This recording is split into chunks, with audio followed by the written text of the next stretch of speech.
Muy buenas tardes, queridos amigos. Continuamos hoy con nuestra serie de lecciones sobre qué es la teología de la liberación. Yo soy Julio Loredo de ISCUE y esta sería la tercera lección sobre la teología de la liberación. En las anteriores, después de una introducción, yo mostré lo que eran las raíces de esta corriente de la teología de la liberación en el campo del activismo social. Hablamos del catolicismo social del siglo XIX, como junto a sectores muy buenos, muy bien orientados del catolicismo social, quiere decir esos católicos comprometidos en el campo social e incluso político. Sectores muy buenos, quiere decir fieles al magisterio de la Iglesia, hubieron sectores que se dejaron influenciar, se dejaron infectar, se dejaron infiltrar por espíritu y doctrinas revolucionarias. De esta infiltración revolucionaria nació o dio origen a un desliz hacia la izquierda que produjo un catolicismo social de izquierda, que produjo el llamado catolicismo democrático, en una época en que la palabra democrático era sinónimo de socialista. Después dio en el llamado socialismo cristiano o catolicismo socialista o progresista, del cual nace la teología de la liberación, que eso lo vimos en la lección anterior. Hoy vamos a ver un otro capítulo de esta historia, el papel de la acción católica, o mejor dicho, de algunos sectores de la acción católica.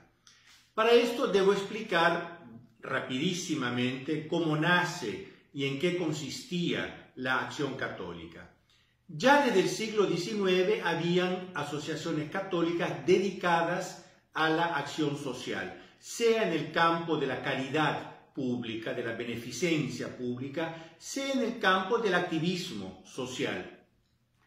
A todas estas asociaciones, en general, por lo tanto, asociaciones seglares, hechas por laicos, se podía aplicar el nombre genérico de acción católica, en el sentido que era una acción, era hecha por católicos y por lo tanto era acción católica.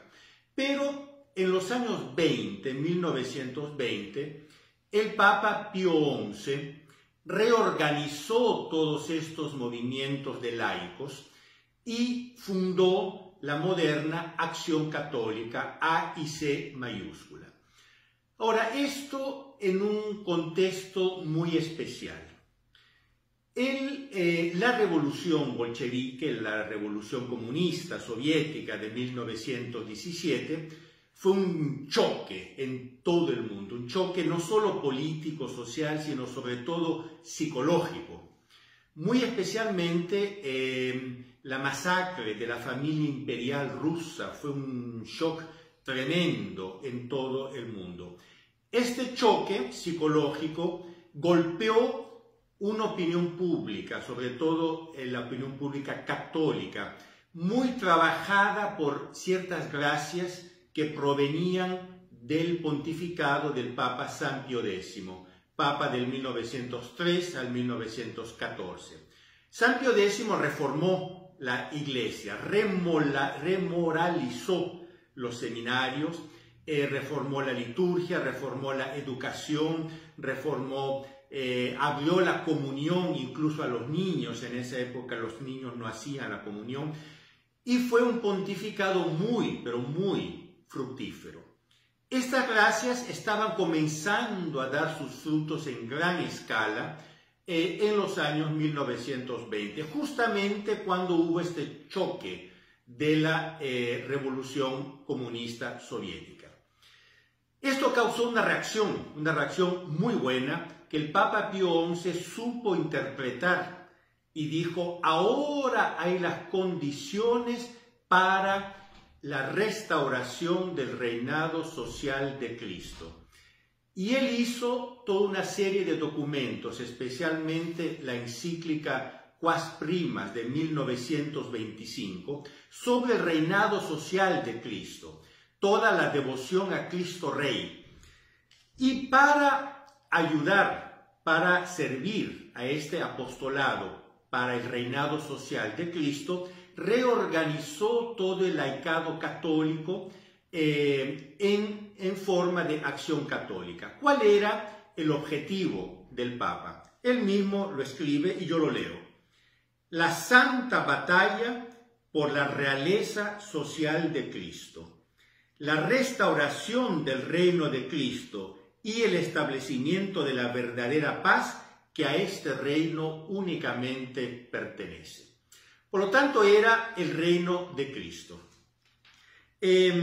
Desgraciadamente, y subrayo esta palabra desgraciadamente, esta corriente revolucionaria al interno del catolicismo social, catolicismo democrático, catolicismo socialista, etc., vio en la acción católica una ocasión única para hacer su proselitismo revolucionario y por lo tanto se infiltró inmediatamente en toda una serie de sectores de la acción católica. Porque la acción católica era organizada en este modo. Habían los llamados movimientos especializados, por ejemplo, la Juventud Obrera Católica, la JOC, la Juventud Universitaria Católica, JUC, la Juventud Estudiantil Católica, JEC, la Juventud Agraria Católica, JAC, etcétera, etcétera. Después la Acción Católica Femenina, la Acción Católica Infantil, eran grupos especializados. Este catolicismo revolucionario, socialista, de izquierda, se infiltró en muchos, no en todos, gracias a Dios, de estos sectores especializados de la acción católica, cambiándolos internamente en modo muy profundo. Un historiador, Adrien Dancet, francés, dice muy claramente, él es uno de los grandes historiadores de este periodo de la Iglesia en el mundo, dice, los años de la acción católica señalaron un punto de viraje crucial para la Iglesia. Sí, hubo un cambio crucial, un cambio de época con esta infiltración revolucionaria al interno de la acción católica. ¿En qué consistió esta infiltración? Dos puntos. Evidentemente se puede hacer un análisis mucho más profundo, yo menciono dos puntos. Uno, abusando de una palabra que había usado el Papa Pío XI, que después el Papa Pío XII la cambió justamente porque fue muy abusada, mandato. Estos líderes de izquierda de la acción católica decían, nosotros tenemos el mandato exclusivo de todo el apostolado católico. Ustedes, asociaciones católicas tradicionales, deben unirse a nosotros, porque si no, no son acción católica. Y por lo tanto, todas las asociaciones tradicionales católicas fueron o asumidas o destruidas.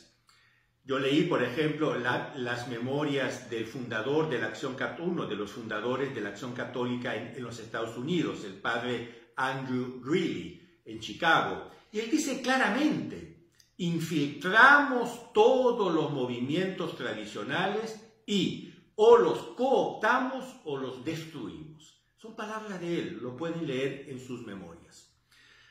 Por lo tanto, la Acción Católica asumió todo lo que era el laicado católico. Después, segundo punto, al interno de esta acción que hacían los sectores revolucionarios de la acción católica, comenzó un proceso de transbordo ideológico muy fuerte hacia la izquierda. Esto porque la acción católica era organizada en células, llamadas células de acción católica o grupos de acción católica, al interno de los cuales, de estos grupos, se hacía un proceso de concientización basado en un proceso que después de por sí es un proceso clásico, ver, juzgar, actuar, solo que era manipulado para causar un cambio en la mentalidad y en la doctrina de las personas. Por lo tanto, comenzó un proceso de desliz hacia el progresismo, hacia la izquierda, hacia el socialismo, guiado por pensadores o orientado por pensadores como, por ejemplo, yo menciono solo uno porque tengo poco tiempo, Jacques Maritain, francés. Él comenzó su militancia pública en la derecha, incluso podemos decir en la extrema derecha. Era miembro de la Action Française. Poco a poco fue cambiando hasta convertirse en el líder del viraje hacia la izquierda. ¿Cuál era su idea? Él lanzó un libro que fue el libro fundamental de toda esta época. Se llamaba Humanismo Integral. ¿Qué decía él en este libro? Decía, nosotros católicos hasta hoy hemos hablado tanto de restaurar o de instaurar el reino de Cristo. Ahora hay un problema. El reino de Cristo es un ideal muy bonito, pero ya no es posible, pues. Eso ya pasó a la historia. Tenemos, decía Maritain, que asumir la modernidad y sobre todo los aspectos positivos de la modernidad. Por ejemplo, el socialismo. Por ejemplo, el comunismo. Sí, señor, Maritain defendía la Rusia soviética. Decía que el amor por los pobres del socialismo era un valor que había que asumir. Por lo tanto, católicos, déjense de estas estupideces de querer restaurar el reino de Cristo y hagamos una nueva cristiandad, una cristiandad moderna, socialista, pero católica. Esto era Maritain. Esto causó un desliz hacia la izquierda a través una cosa que se llamaba el apostolado social, quiere decir muchos sectores de la Acción Católica se metieron en el llamado apostolado social, cada vez más hacia la izquierda, que se llevó incluso, lo vamos a ver ahora después, al comunismo. Un sondeo entre los militantes de la Acción Católica Obrera Francesa, por ejemplo, del año 52 o 53, mostró que el 80% de los militantes de la Acción Católica Francesa votaban por el Partido Comunista. Partido Comunista, staliniano. Esto fue la consecuencia de la infiltración. Paralelamente, y esto lo vamos a ver más especialmente en la próxima lección, los que estaban más interesados en los aspectos litúrgicos, se creó todo un movimiento que se llamó liturgicismo. Este liturgicismo ya en los años 1930 comenzó a implementar toda una serie de reformas litúrgicas, eclesiales, que años más tarde se van a generalizar en la era del postconcilio. Por ejemplo, esas misas con los curas sentados en el suelo, todos desparramados por el suelo, los curas vistiendo blue jean y camiseta, esas cosas que hoy pensamos como una cosa moderna, eso ya es cosa vieja de los años 1930. Eso comenzó en las células de la Acción Católica por el movimiento liturgicista en los años 1930 y 1940. Yo voy muy rápido. Menciono solamente, esto sería tema para toda una lección, el primer grito de alarma fue un libro del profesor Plinio Correa de Oliveira, 1943, denunciando la infiltración socialista y neomodernista, apostolado social, liturgicismo, al interno de la Acción Católica. Él era presidente de la Acción Católica en Brasil. Y como presidente se dio cuenta de esta infiltración y la denunció 20 años antes del Concilio Vaticano II. Bueno, yo voy hacia la conclusión, estoy viendo siempre el reloj que tengo aquí para no pasarme del horario, esta izquierdización en ciertos grupos, y yo de nuevo digo, yo no estoy acusando toda la Acción Católica, y ni siquiera la Acción Católica en todos los países, yo estoy mostrando este proceso en amplios sectores de la Acción Católica. Este proceso de izquierdización en la Acción Católica desembocó directamente en el comunismo y en la teología de la liberación. Yo doy un ejemplo del Perú. En los años 50 se formó la UNEC, Unión Nacional de Estudiantes Católicos, nacido de las comunidades cristianas universitarias, es decir, habían estas células de Acción Católica, las comunidades universitarias cristianas, formaron en los años 50 la UNEC, Unión Nacional de Estudiantes Católicos, de la cual UNEC era capellán el padre Gustavo Gutiérrez Merino, después fundador de la teología de la liberación. La UNEC en el año 1963, queriendo concretizar su compromiso social de izquierda, fundó la Coordinación de Frentes Estudiantiles Social Cristianos. Deslizando aún más hacia la izquierda, en 1965 se transformó en la izquierda universitaria, que a su vez se transformó en el Comité Organizador Revolucionario de orientación abiertamente marxista. ¿Ven cómo de la Acción Católica sale un comité revolucionario, comprometido después con el proceso revolucionario en Perú con la revolución de Velasco Alvarado, incluso en sus sectores más radicales con la guerrilla comunista?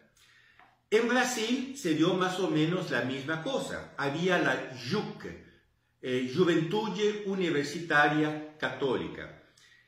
Deslizándose hacia la izquierda, en el año 63 se transformaron en Acción Popular. 3 años más tarde se transformaron en Acción Popular Marxista-Leninista, por lo tanto abiertamente marxista. 1972, viendo que nada los separaba del Partido Comunista, la Acción Popular Marxista-Leninista, APML, se disolvió y se unió al Partido Comunista do Brasil. Por lo tanto, ven que desde la JUC, desde la Juventud Universitaria Católica, se llegó al Partido Comunista do Brasil. El heraldo, el jefe de este desliz en Brasil, fue un líder de la JUC, Haroldo Lima, que fue el padrino de ordenación sacerdotal del padre Carlos Castillo Matasollo, nombrado recientemente arzobispo de Lima. Ahora, ¿qué tiene que ver todo esto con la teología de la liberación? Y con esto, queridos amigos, encierro este vídeo. Todos los fundadores del movimiento de la teología de la liberación eran de la Acción Católica, todos. El padre Gutiérrez, los padres Boff, etcétera, etcétera, etcétera. Y acompañaron este desliz hacia la izquierda. Los libros de esta primera generación de teólogos de la liberación, todos eran publicados por las editoras de la Acción Católica. Por lo tanto, de la izquierda de la Acción Católica nace directamente la teología de la liberación. Por lo tanto, ven, queridos amigos, que es un proceso que tiene mucho tiempo. No es que nazca del día a la noche, así como los hongos después de una lluvia, de un día a otro en América Latina. Es una historia muy larga. Yo aquí, en modo necesariamente muy breve, he acabado la historia de la corriente de activismo social que, comenzando con el catolicismo social, dio en la teología de la liberación. Yo aquí cito, para encerrar, una frase de un historiador, no recuerdo si guatemalteco o salvadoreño, Samuel Silva Gotay, que dice: la teología de la liberación nació de la radicalización de las doctrinas y de las prácticas del catolicismo social. La teología de la liberación nació del pasaje del catolicismo social al catolicismo revolucionario. En el próximo vídeo explicaré la otra vertiente que da origen a la teología de la liberación, que es la vertiente teológica y filosófica. Queridos amigos, aquí acabo la tercera lección, ¿qué es la teología de la liberación? Cualquier pregunta, cualquier duda, cualquier objeción, escriban a esta dirección de correo electrónico que es mi email personal. Con mucho gusto responderé cualquier duda. A todos ustedes, muy buenas tardes.